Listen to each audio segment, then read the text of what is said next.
আসসালামু আলাইকুম, welcome to my সামিস cooking recipe চ্যানেলে। আজ আমি আপনাদের সাথে শেয়ার করব কিভাবে পারফেক্ট জর্জরে পোলাও রান্না করা যায়। পারফেক্ট জর্জরে পোলাও রান্না করার জন্য এখানে আমি পোলাওর চাল নিয়ে নিয়েছি।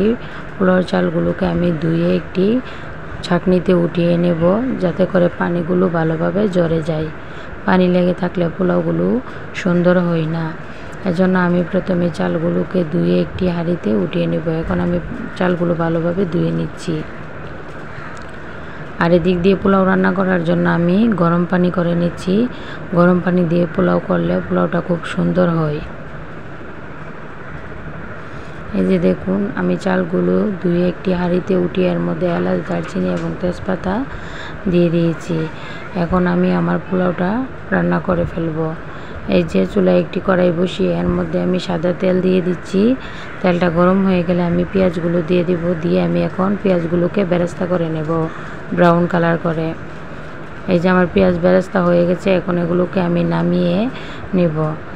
নামিয়ে একই তেলে আমি ধুয়ে রাখা চালগুলো দিয়ে দিব। দিয়ে তেলের সাথে ভালোভাবে চালগুলোকে মিশিয়ে নেব।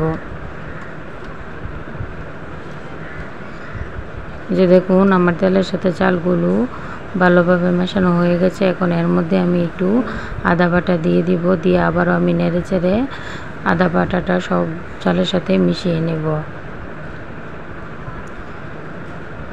মিশিয়ে এখন এর মধ্যে আমি দিয়ে দিব পরিমাণ মতো লবণ।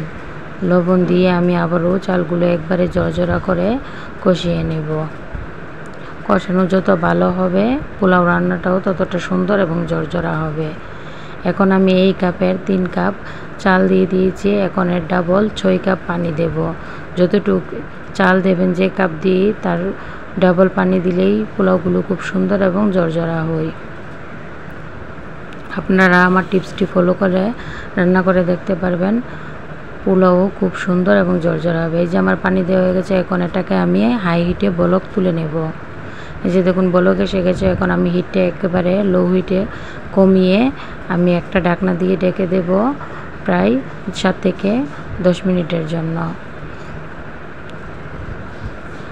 ফিরে আসলাম 7 থেকে 10 মিনিট পরে। এই যে দেখুন, আমার পোলাও রান্নাগুলো খুব সুন্দর এবং ঝরঝরা হয়ে গেছে। এখন আমি আপনাদেরকে নামিয়ে দেখাচ্ছি যে আমার পোলাওটা কতটা সুন্দর হয়েছে। এই যে দেখুন, আমার পোলাও রান্নাটা কতটা সুন্দর এবং ঝরঝরা হয়েছে। এরকম করে আমার টিপসটি ফলো করলে আপনারাও খুব সুন্দর এবং ঝরঝরে পোলাও রান্না করতে পারবেন। ভালো লাগলে অবশ্যই একটা লাইক দিয়ে যাবেন এবং কমেন্টে জানাবেন।